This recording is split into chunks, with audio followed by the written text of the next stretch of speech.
So good morning, good afternoon, good evening. Thanks for joining us today on this second webinar on generative AI, where we now look at regenerative agriculture. We have an exciting webinar for you today with speakers from different continents that give their perspectives and share their ideas about this from different viewpoints. So we are looking forward to this. I will quickly share with you what we have planned today, and please be aware that we will mostly have questions during the using the Q&A facility of Teams, so we will not be able to handle all questions after presentations, because then we will probably stay here till the evening, which is my evening, was not very nice. So this is the time schedule for today. I'm Sander Jansen, introducing this, and I'll be your host today from Agri University and Research and working Digital Agri Hub. We then go into regenerative agriculture design challenges with Fadi, followed by advanced technical approaches by Ahmad. Then Abdel will share the knowledge of and uses of GenAI and agricultural extension. We take a step closer to the farmer. We have Mireille talking about ethics in action. What are ethical considerations working with GenAI? And then Laura will introduce Neil, who will talk about regenerative agriculture and Web3, and mostly from a Canadian perspective, but covering more general principles. We hopefully have time for Q&A with the speakers. So if you have questions for that, please share them in the Q&A facility or in the chat. We will close with Fadi sharing the way forward and his reflections on this webinar. So that's the run of show for today. So I hope this is very informative to you all. Please, I will try to keep everybody on time. I might be rude, interrupting somebody. So if that happens, then you know what is happening, that this is a way to keep everything going and on time. And that's not that I'm, actually rude. So looking forward to the first speaker, and maybe Fadi can also say a bit how this all got together in his introduction. So Fadi, please, you can start your perspective on regenerative agricultural design challenges, and we take it from there.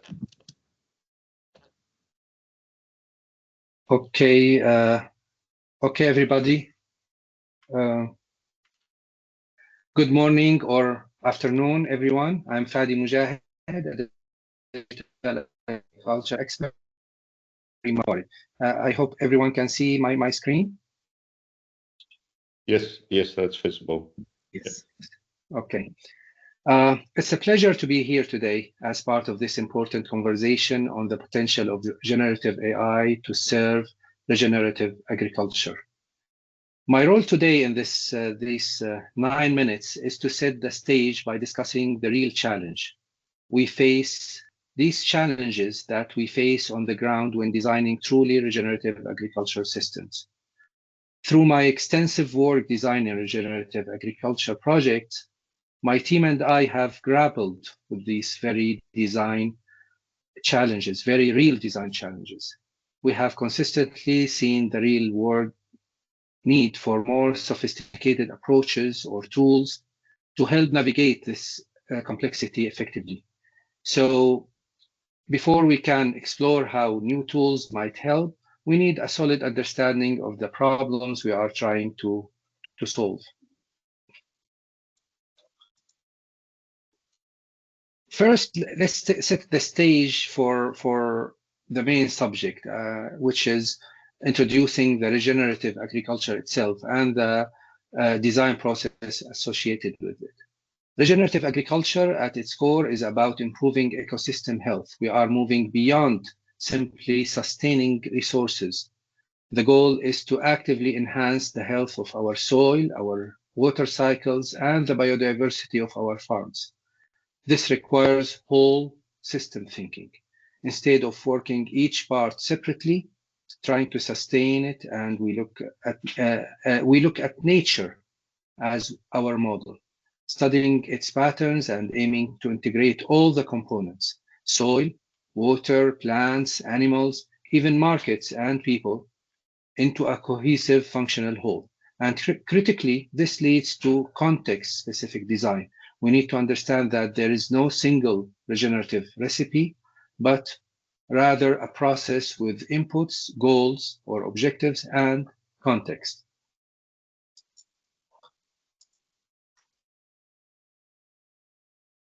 About the regenerative design, it's the conscious process of crafting living systems.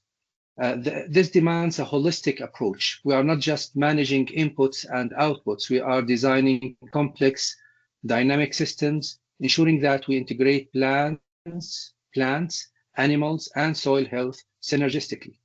A key aspect in this process is mimicking the ecosystem, where we aim to create agricultural systems that are increasingly self-sustaining as a whole system, resilient. Also, they have to be resilient and can function without or with reduced dependence on external inputs like pesticides or synthetic fertilizers. And this design must be guided by clear objective.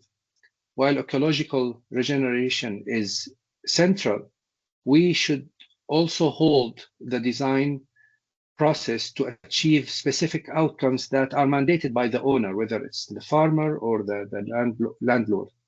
The design will be different, for example, if the objective is carbon sequestration rather than, let's say, economic income through direct sales, or the establishment of an agro-tourism facility, or value-added agro-industry. All these objectives will change the design process. Thus, we need to keep the specific objective of the design in mind, as they have drastic impact on the final design outcome.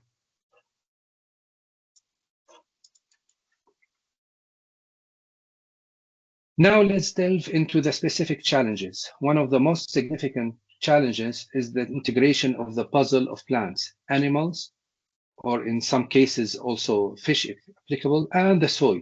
One of the main principles of regenerative agriculture is moving beyond monoculture, which might sound simple, but it requires a very deep ecological understanding that contrasts sharply with simplified industrial systems where you simply go and plant 500 trees of the same type in your land. Let's consider, for example, companion plant decisions. Which plants will truly work together synergistically here, in this soil, under this climate, for this specific land?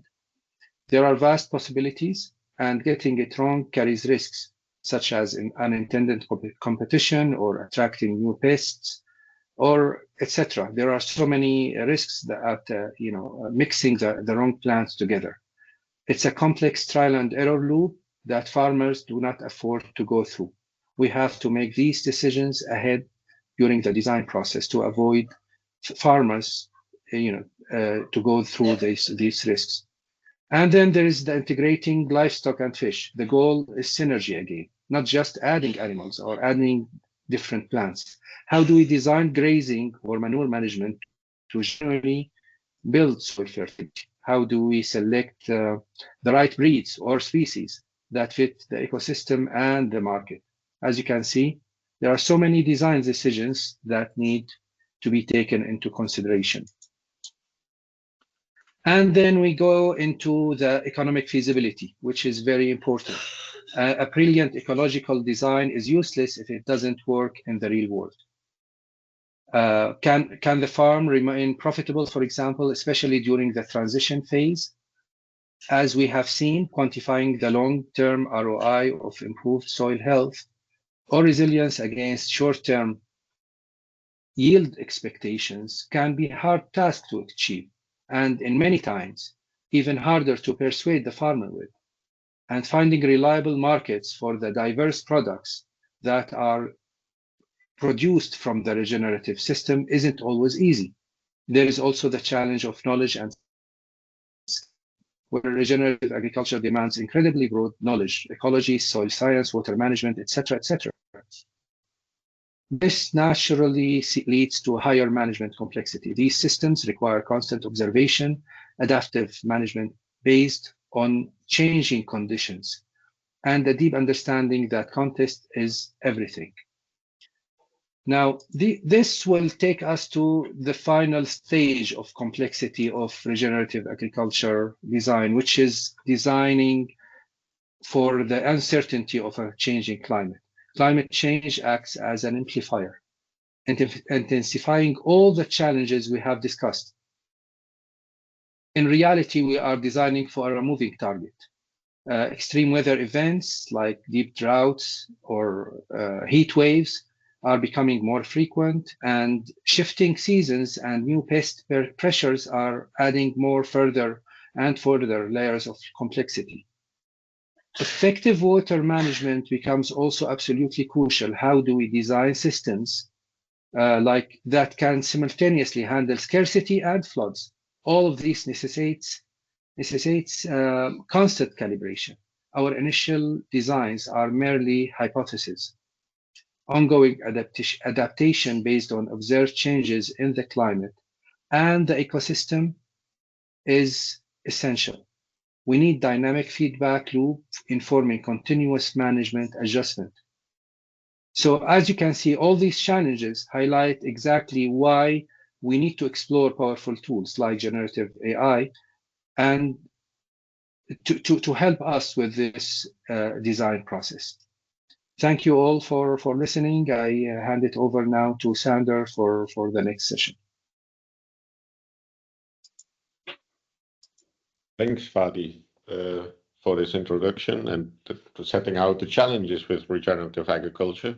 I think there can include quite many challenges. So hopefully also technical solutions that we can find or uncover by the end of this webinar, or at least have an idea.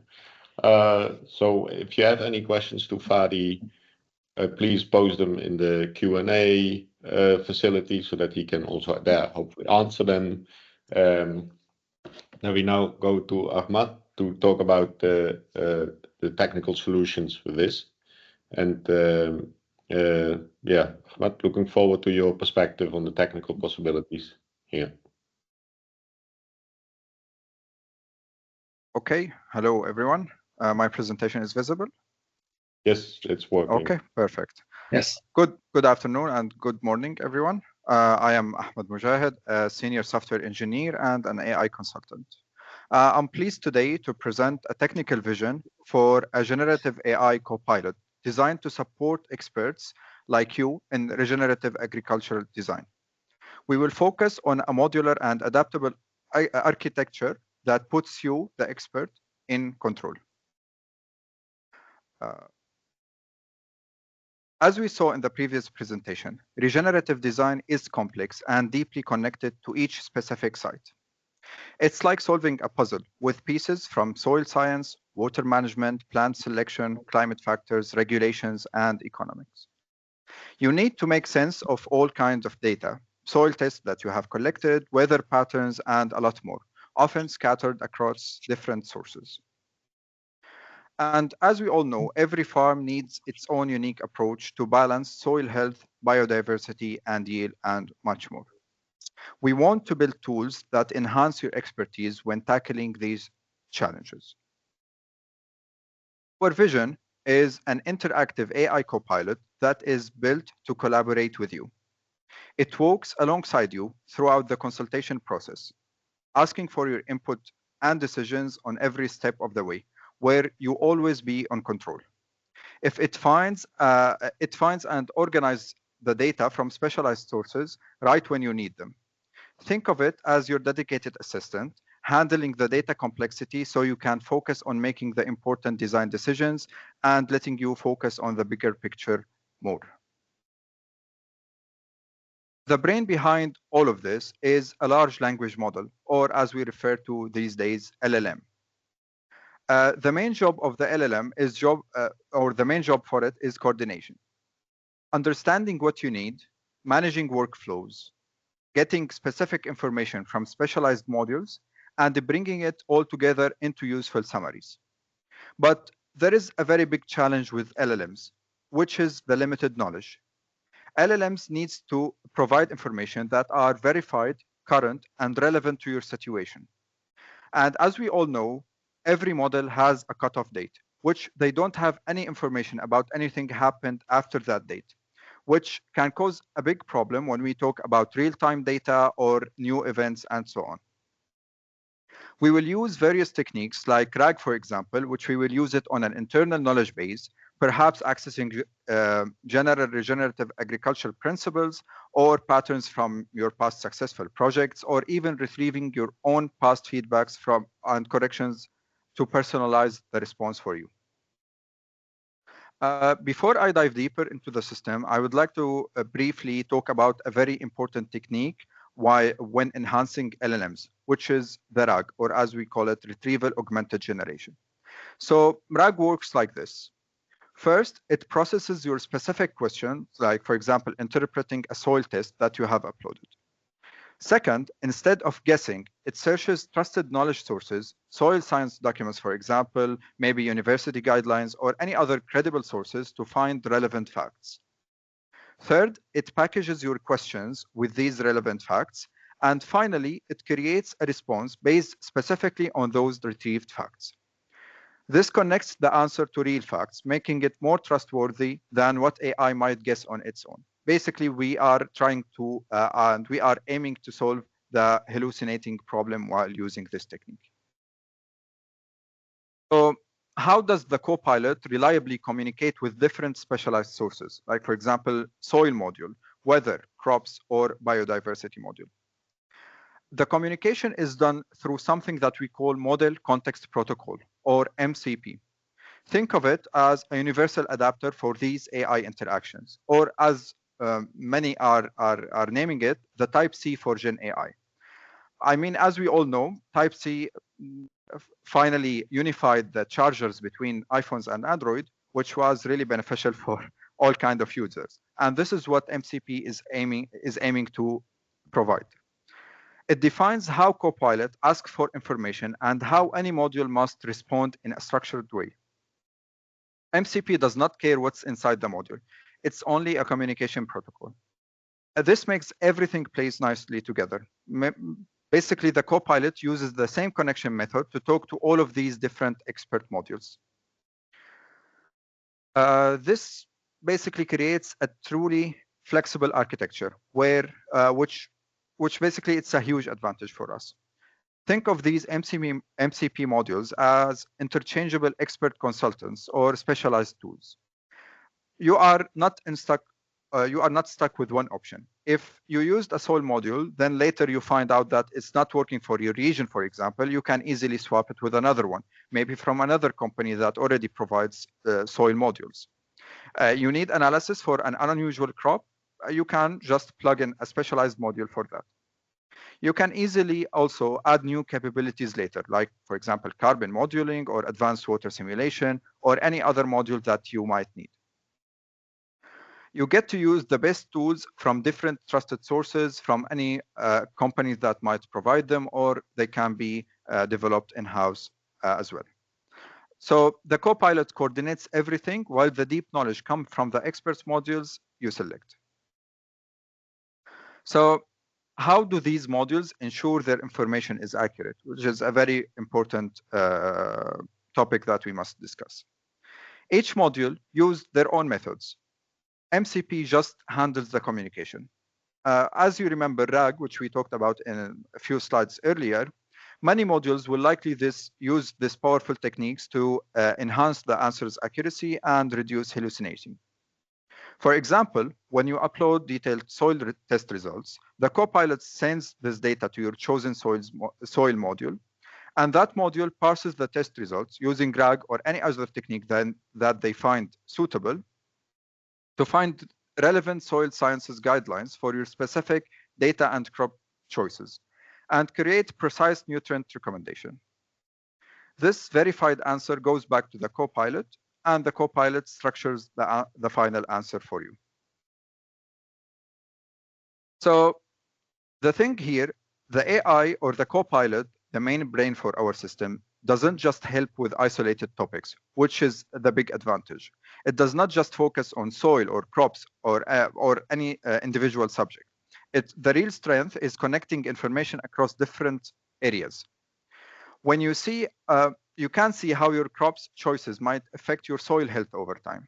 Or if you want to add hedges for wildlife, for example, the AI helps check if that changes the water flow in your land, for example.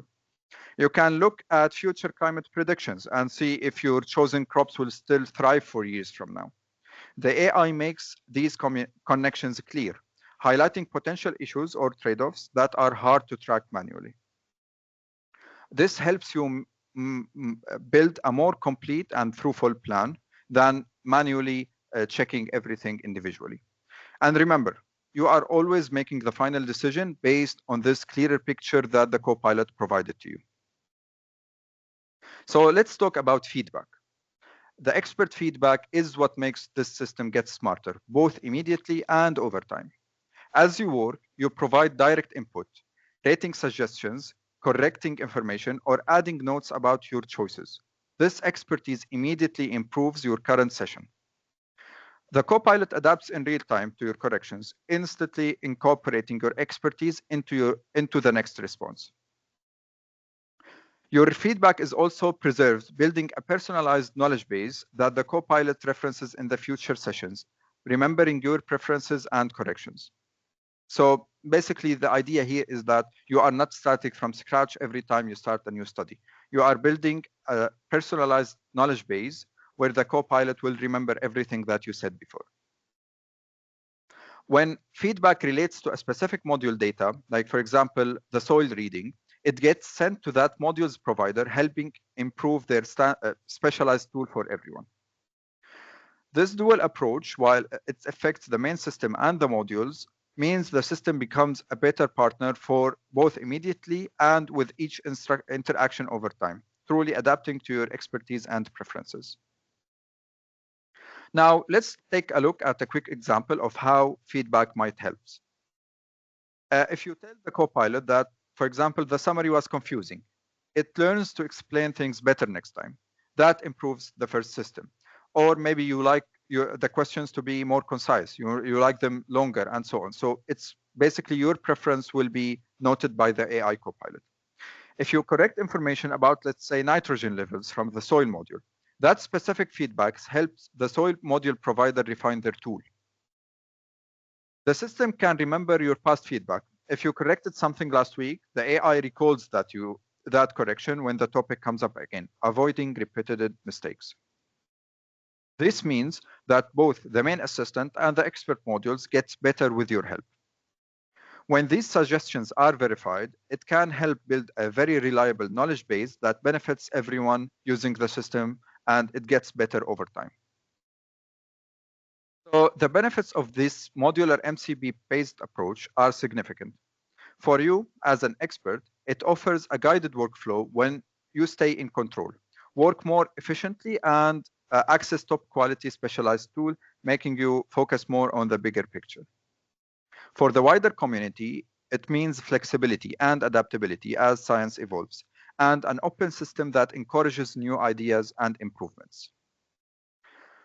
Moving forward, we will define these MCP standards and build the core tools, and we will work closely with both AI developers and agriculture experts like you, and test everything through maybe a pilot project and so on. So to wrap up, we are aiming to build a flexible, expert-centered AI copilot for regenerative agriculture that puts you in control, adapts to your expertise, and connects specialized knowledge through open standards like MCP. I'm very excited about the potential that this has, and I'm really hoping that it will enhance the work without replacing the experts, but enhancing the work and increasing the efficiency of their work. I welcome your questions through the chat, and I would be happy to connect with you all via LinkedIn if you scan the QR code. Thank you, everyone, for your time as well, and I'll move the floor back to Sander. Thank you. Thank you, Ahmed, for this perspective on the technical approaches. That sounds like a well thought through way to really use the Gen AI for regenerative agriculture. Yeah, if you have questions for Ahmad, share them through the Q&A or through the chat so that he can hopefully answer them. And probably a lot more details on how this will really work than he could share in his presentation. So yeah, share that with him back. Then we go to Dr. Lawani to take us one step closer to the farmer on agricultural extension. So curious to hear your perspective, Dr. Lawani. I will now give you the floor to share with the audience. Thank you. Thank you, Jason, and thank you, Fadi and Ahmad, for setting the stage. So in this presentation, we'll talk about the knowledge and use of generative AI in agricultural extension. So I'll be presenting partial results of a study conducted by myself and a couple of colleagues, namely Jason Dekoff, James Miroki, and Annalisa Ihua. And our objective here is to understand what is happening on the ground, right? So are agricultural extension professionals aware of Gen AI? Are they using it? And how can Gen AI contribute or push forward regenerative agriculture through extension?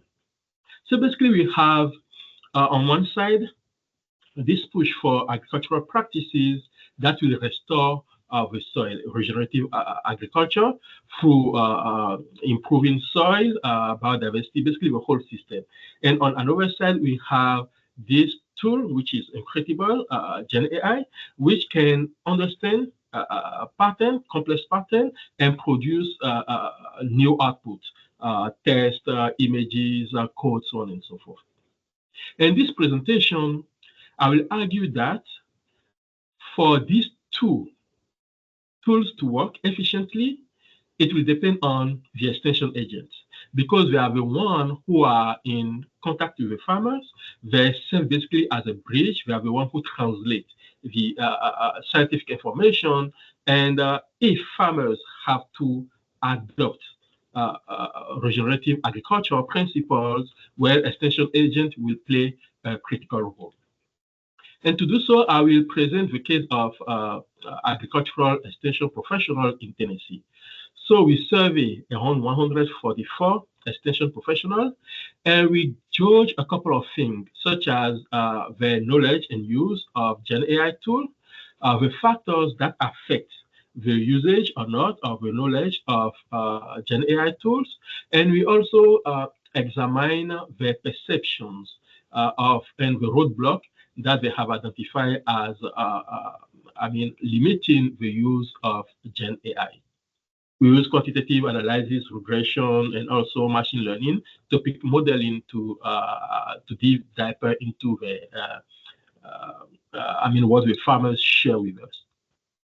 So the big question: are agricultural extension professionals out there firing up the ChatGPT to help farmers? Well, the results of our study show that it's subtle. So first, when it comes to the knowledge of Gen AI tool, we notice that among all the tools, the one that they say that they do not have, they have least no knowledge about is ChatGPT. So basically, ChatGPT is the tools that they are more aware of. When we ask about other tools such as Gemini, Llama, so on and so forth, basically the awareness drops significantly. And this is not surprising, right? Because ChatGPT is the tools that we have all been exposed to the first time, even though Gen AI existed before ChatGPT was released in 2022. It was basically our first interaction with the tool was through ChatGPT. Well, what about the usage? Basically, across all the different tools, the usage is very low. And even though among all of them, ChatGPT is still the one that they use the most, basically across all the different tools, they are not using them for extension work. They are not using them as frequently as we have seen with the awareness about those tools. So basically, they are aware about the tools, but they are not using it for extension work. And why? Who are those ones who are actually using it? Well, we look at the different factors that can actually explain first awareness and usage. And when it comes to awareness, I have this table. Don't pay too much attention to it. Is our result. But what I would like to share here is that the individuals that are using, that are aware of this tool are younger. Young people tend to be more aware about it compared to old people, which is basically consistent with result in technology adoption. One thing that is surprising, though, is that the individuals that have an undergraduate degree tends to be more likely to be aware of it compared to, let's say, people who have a master or PhD degree, a higher degree. Exposure to IT training also tends to increase awareness about the tool. However, being aware of it did not translate into higher usage. So basically, these factors did not lead to a higher usage of a tool for agricultural extension work. Why? Why are they not using it? Well, among the different challenges that they have identified, we have a lack of knowledge of how this tool can actually be used in agricultural extension. This is followed by the technical know-how, how to properly prompt the tool, and also the cost and uncertainty, right? They are not sure, they are not always sure about the output of this tool, because guess what? They have to use this tool to provide advice to farmers in real life. So they have to be sure that the tool that they are using is accurate and will actually generate the proper output so that they can use in their work. So basically, those are a few of the challenges that they have identified. We also ask about the current application among those who are using it. And we have analyzed the response and grouped them into three main topics. So the first topic is for content creation and for planning, which is followed by practical needs and resources, and finally, they use it in communication. Also in the US, there's also another tool that is developed by Oklahoma State University in collaboration with the Extension Foundation, which is called the Extension Board. So this tool basically aggregates peer review articles, fact sheet by cooperative extension program in the US, and then like Hamad just showed, it can actually build a model based on that. And the information that is provided to farmers and also extension agents are based on only that, those resources, right? So basically, the extension bot, which is one of the tools that extension agent can use, does not rely on the information available out there on the internet. It basically uses vetted sources. So to conclude, what have we seen here? So basically, yes, people are aware of GenAI tools, but it does not translate adoption. Awareness does not mean adoptions. Different factors explain, right, the knowledge about it, but we still have a couple of barriers, and those barriers are linked to knowledge, lack of knowledge, limited technical skills, and also the reliability and the cost of the technology. And at Tennessee State University, we have been trying to address that issue by developing a training program that specifically address that. And we teach the extension professional how to properly prompt those GenAI tools and how to use. We also discuss a couple of use cases in agricultural extension. And two things that are very important here, and I will close my presentation with this, are the following results.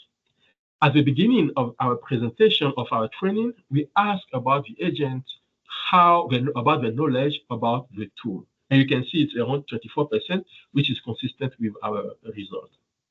But at the end of the training, we ask about the knowledge, which increased significantly, but we can also see that the confidence in using the tool in agricultural extension and the willingness to actually use it also have increased significantly. So thank you very much. And here our email if you want to keep in touch. And also if you have questions, feel free to share them through the Q&A. Thank you. Thank you, Dr. Lavani, for showing really that people really need knowledge and skills to use them, and their awareness is low, and what might make them more receptive to this. So that I think is a good reminder that it's not always easy. Then please use Q&A to ask your questions. And yeah, hopefully we get some questions there. And then I will hand over to Mireille for sharing the perspectives on ethics and GenAI, which is, I think, a challenging topic on how best to deploy these technologies. So Mireille, floor is yours. Thank you, Sander, and thank you for all the speakers before me. Yeah, let me share some findings from literature and also what we are researching currently at Wageningen University Research. My name is Mireille. I would like to share that we look at ethical considerations of AI in general and also GenAI in a broader context, so not just ethical aspects, but also legal and social ones. And here you can see what that means. So ethical means doing good, not harming anything. Legal is all the frameworks that are in place in several parts of the world, which differ from European settings or North American settings, for example. And then finally, I think very much in line with the previous presentation is the social context of the farmer, but also other types of sectors that we can use Gen AI in. Of course, today we're talking about regenerative farming. Our research is a bit broader than that, so we may come across some other examples as well. So what we want to find out is when we use AI for more sustainable practices in farming, why do we need to look at that more holistically, not just ethically, but also economically? Indeed, is it viable for a farmer to use GenAI, for example? Yeah, that's why we try to also understand the crossover between those ethical, legal, and social aspects. So examples of what you can think of is, do we encounter biases, for example, in AI algorithms? Which legal frameworks actually apply? Are we addressing consumer concerns enough? And to which extent is the AI solution actually promoting sustainable practices? And so what we do is we, based on literature, also look at several different cases. The first two here on the slide, we take them through a process of holistic research together with stakeholders. The first one is related to animal health and is a decision support system to be able to treat dairies. And the second one is more related to healthy dietary advice, so not regenerative agriculture as such. But we have by now also covered some other cases as well. So environmental sensing, for example, the last one on the slide here is more related to regenerative farming. But you can also think of other examples. A decision support tool that is currently being researched in another EU project, for example, here on the right, is one that would be an example of a solution that we could start to research. So in literature, we found ethical, legal, and social aspects specifically in agri-food, not just specifically for regenerative agriculture, but I will come back to that later in my presentation. And yeah, you can think of several examples. For example, the one where we want to provide a decision support system for veterinarians and farmers to treat dairy, that could also mean that it has an effect on labor, for example. We could see that there's either more or less availability for jobs. And those are the types of aspects that we are researching, not just from an ethical perspective, but holistically. So the way we do that is we first talk to the AI developers and ask them to fill in a survey, do an interview, and after that we kind of know which of the ELSA aspects on the previous slide may be applicable. And they cannot just be a concern or a barrier, it could also be an opportunity on how to improve. And that's one part of it. I guess I'm going the wrong way. But what is also key here is that we invite other stakeholders from civil society, end users like farmers, but also policymakers. And we then, in the form of workshop, sit together and discuss these also aspects, as we call them. And we do that iteratively. And the aim of it is, in the end, to achieve more responsible AI innovation. And this is another way to look at it, actually. So what we want to achieve here at the bottom part of this image is to have more responsible AI solutions. But you can imagine that on other levels, if you want, it could even lead to more systemic issues in society. So it can be quite complex. And we try to derive those insights from what we research in our applied research with AI solutions. But I think what we're all here for is this. In relation to generative AI, what can we encounter? So you may think of GenAI as a black box, maybe. And if it's less of a black box, if users such as farmers know how decisions are being built up, it could relate or create more trust and adoption. Another aspect, justice and fairness, is that, of course, we need data sets to train the AI, but also continuous data sets. And depending on what kind of data we use, we may marginalize small-scale farmers or discard traditional agricultural practices. So that's something else to keep into account. Yeah, the data that we often want to use comes from farms, which is also mainly a residence for most of the farmers. And although it's been talked about and researched a lot, it's still seen as an issue to not want to misuse or exploit these data. Responsibility. In the case where GenAI powered recommendation or even an action from a robotic solution, for example, fails to do what it's supposed to do and creates environmental harm, or even worse, who is liable? And that's something that we consider as responsibility, often covered for in legal documents, but that's also an important aspect to tackle. Then sustainability. Although we may aim for more sustainable practices, we still need to also make sure that the advice that is provided by GenAI actually leads to these better sustainable practices and doesn't favor, for example, higher yield. And then last but not least, trust. Yeah, the solution, of course, needs to be reliable, accurate, and provide long-term benefits. So those concerns can all be translated into overcoming these concerns. So explainable AI is a way forward, using diverse and unbiased data sets, implementing measures to protect data, accountability frameworks, and also making sure that we design the AI in such a way that it prioritizes long-term environmental health. And last but not least, because I'm a personal advocate of involving end users in the development of digital technologies, engaging farmers if they have time, that would be great to make sure that they can use the GenAI alongside things such as training, as seen in the previous presentation. So that should make up for exactly 8 minutes, I hope, Sander. And if you want to know more, please contact me and go visit these references. Thank you. Thanks, Mireille. That was indeed perfectly 8 minutes, and we're nicely on time, so that's a good. That makes me feel relaxed about this. There are some questions in the chat, not only to Mireille but also to others. So please look there, Ahmad. I saw some questions that might be relevant for you to answer that are on the technical side. So please check the chat and the Q&A.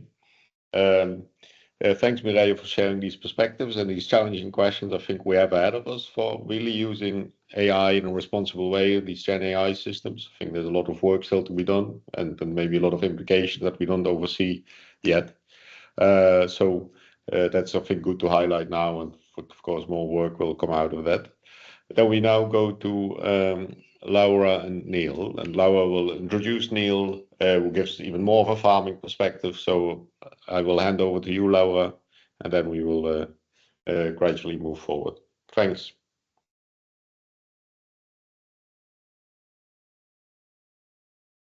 We don't see Laura yet, but we see Neil already, so that's good news.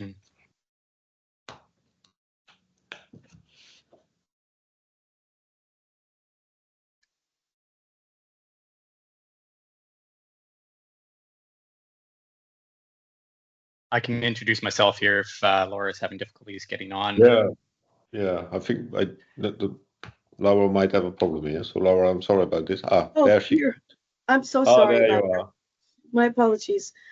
Forgive me, I have a little laryngitis, so hopefully my voice will last for a minute. I'm like Fadi, our first speaker.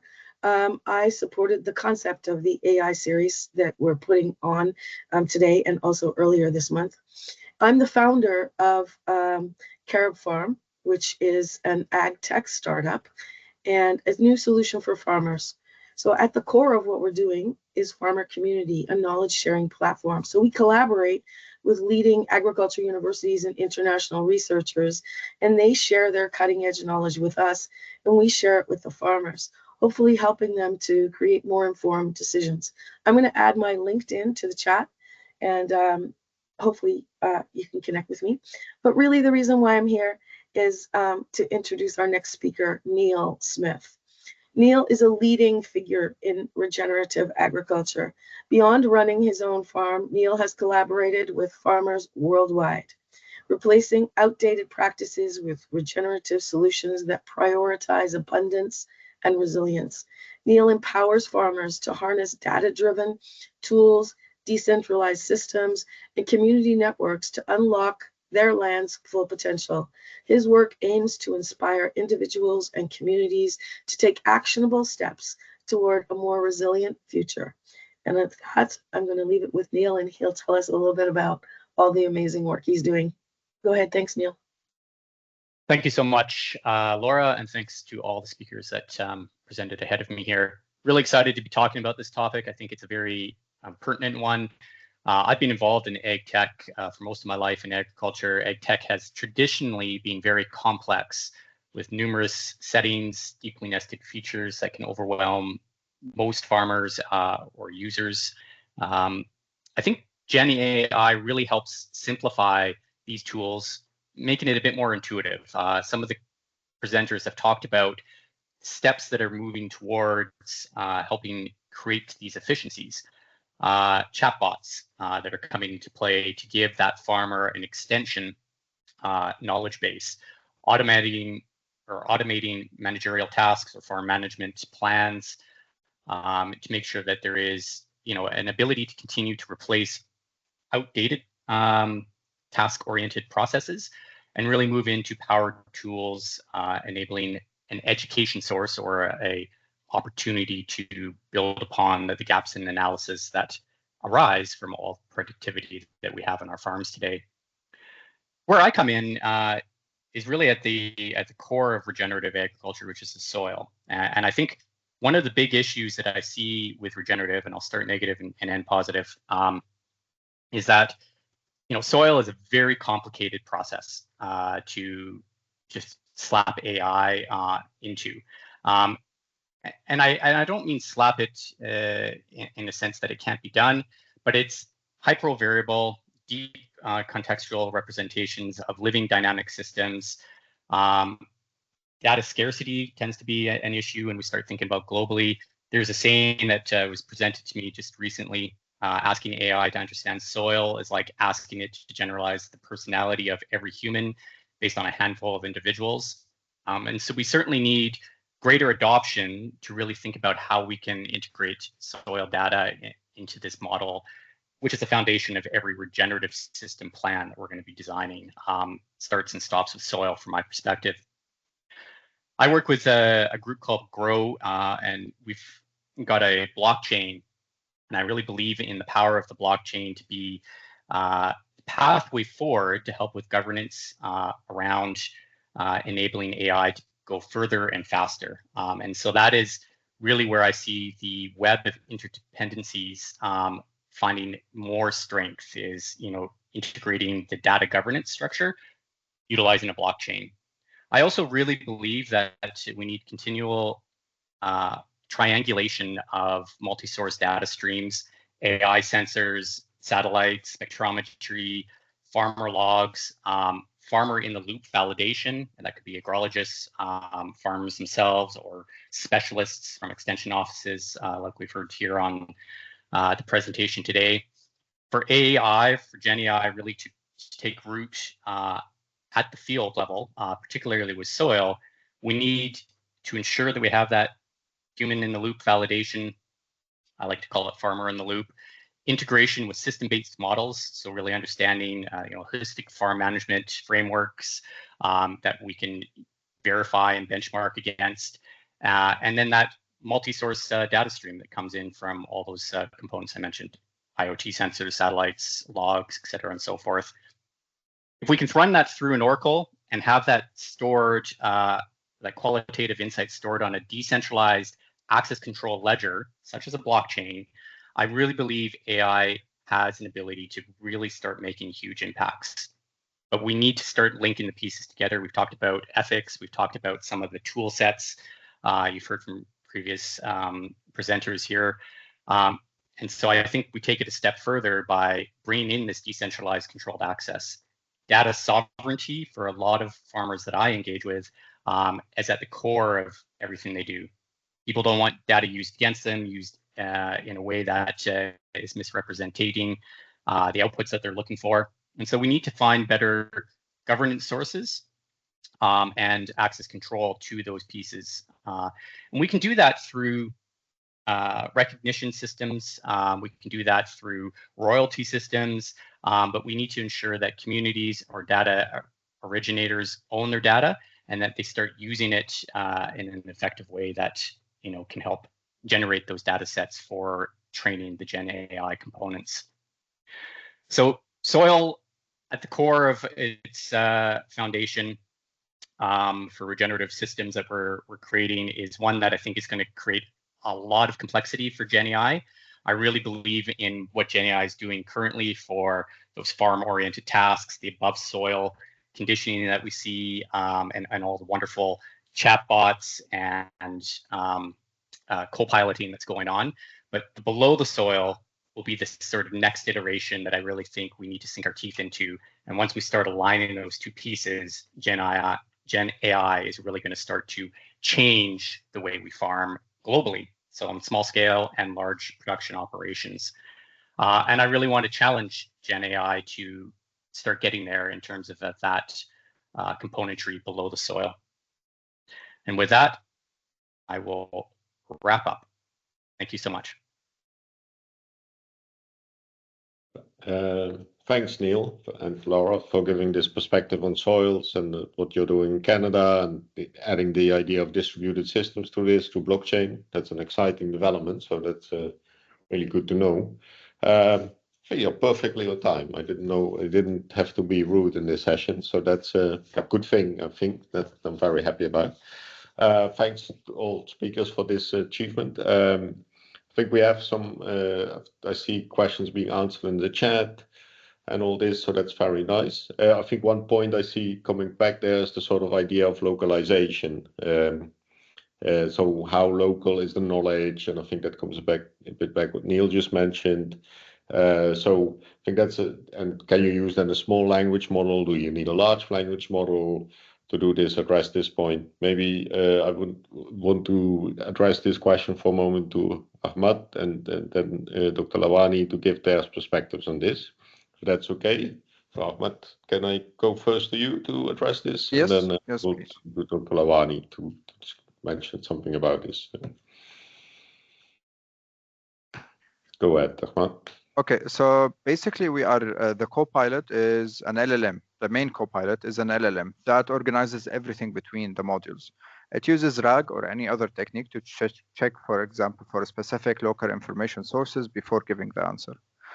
The experts or the small modules that the co-pilot is connected to them via MCP can definitely be smaller focused AIs, like they are telling the SLMs, or any other approach that is best for that specific job. And this is the beauty of this. The main co-pilot does not know what other modules or how other modules are getting their information. We can definitely use different techniques to achieve this results And we can use a mix of LLMs and SLMs with this Copilot. Right, and I will complete this answer by adding a little bit nuance to that. So basically, yes, the large language model can address the specificity of basically develop a tailor right advice to the different stakeholders. But one thing that I would like to stress is that knowledge needs also to be local. Basically, we need to take into account the local extension context, going back to what I just presented. We need to take into account the local extension context. And when it comes to regenerative agriculture, there are still a lot, I would say, a lot of things that are untested, right? So, and we have this large language model, which is developing solution. And we have also on another side, this issue of trust, people who do not really trust what is being generated. People, this new knowledge has never been tested in new context. So, right, so we need to also take into account all those factors when it comes to the output that the large language model is developing. And also going back to usability, right, like any other technology, even though we are using local knowledge, we also need to take into account the context. The interface simple enough for people to use it? The input, do we have enough flexibility to enter their own input, or should we rely on that large language model that have been trained on billions of data and which might not have seen the data, or which might not have been trained on the data of that local community, right? So those are a few things that we can take into account.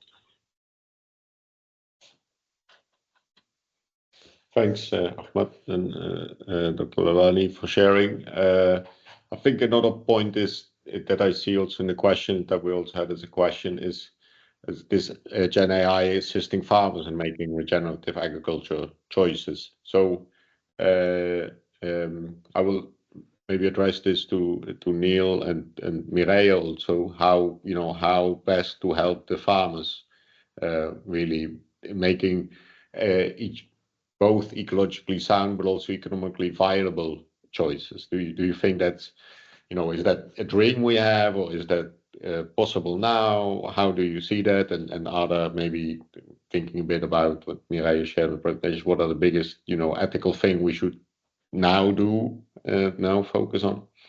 So first, maybe I will go to Neil and then to Mireille to answer this question. So Neil, what's your perspective on this? Yeah, I think it's a great question, by the way, and you're asking the right question. I actually think it's starting to work now in the field for farmers, certainly on everything in our regen systems above soil. And so we can see GenAI coming in and helping with identification of above soil systems that are going into regenerating our ecosystem spaces, particularly for farming. I still believe that we need to, and there's going to be many moons that this will be around, but we need to triangulate the data. And so we need that farmer engagement so that we get better outputs and continue to verify and check that data. I think the below soil is a future state that we're going to have, many bright minds working on for quite a while to really better quantify that information, because it's such a adaptive world below the soil. And I think GenAI isn't quite there, and it's not making progress in our regenerative systems today. Thanks, Neil. Mireille, how do you look at this question? Yeah, from multiple sides, but if I regard it from the farmer's perspective, I think it's mostly important to move towards what is needed on their end. So we can think about many nice solutions and use the data sets that we have, but it really needs to be able to be applied by the farmer themselves. And if it actually leads to the insights that he or she needs, then it's a mini success, and we need a lot of those in their specific context and then we can move to larger scale adoption, I think. So all the small successes will lead to a larger wave of adoption later on. That's my first response. Yeah, I think that's also highlighted in some of the questions. You know, when I think what you both are saying, what's the proof that these systems actually work, and how can we, you know, turn them into, into really working horses. I mean, going back to the horse analogy from a long time ago, now we have this with GenAI, but how can we really turn them into powerful tools for the farmers? And we need to start small. I think that's what we are saying. So with pilots and really bring in this localization. But yeah, it's also a lot of work, but I don't know if we have all these people available. So maybe Fadi, when we started discussing this webinar, we had this idea to think forward. You know, what are the next steps with getting GenAI to work for regenerative agriculture? What are the perspectives we need to bring together? Maybe could you share, based on today's presentations, you know, what you learned from this and what you think is the most powerful next steps to do that we could give to the audience as an inspiration in the coming years? Okay. Now, just to summarize what we have so far discussed in today, and then based on that, I'll go forward. I mean, to talk about the way forward. First, we discussed that the challenges, that the complex challenges that we are inherent in designing regenerative agriculture systems, the complex puzzle, and the constant pressure of climate uncertainty. Ahmed presented the compelling technical vision, not as a magic bullet, but as a potential pathway, one of the potential pathway forward. And I remember when I first discussed this with Ahmed, you know, it was like evolving, and it could even evolve more and more towards what we have discussed today. The concept of AI co-pilot built on modular expandable architecture and so on is very compelling and could be a basis for that. Dr. Lawani shared the case study about the use case, and also Neil used another use case for the GenAI. Merrill also discussed the ethical sides of the use of GenAI in regenerative agriculture and the ethical challenges surrounding the use of these tools, which is very important as a framework for all our work. So where do we get from here? Where do we go from here? How do we translate this potential into tangible tools? First of all, I think architectural innovation and technical exploration, whether about MCP-based co-pilot architecture or these frameworks, are a very good starting point. The immediate path involves refining these architectural concepts and tackling the technical hurdles, whether using LLMs or, as one of the attendees suggested, using SLMs, etc. We need to collaborate, and we need a framework to bring together AI developers, regenerative agriculture experts, practitioners, and farmers on the ground, and ethical experts like Merrill and others and researchers should be present always to discuss this and to bring forward this, and then do a strategic road mapping, what we need to do next. For example, I would say that we need to collaboratively initiate focused pilot projects for such a system, such a tool, and then from there we do our research until we bring it as, you know.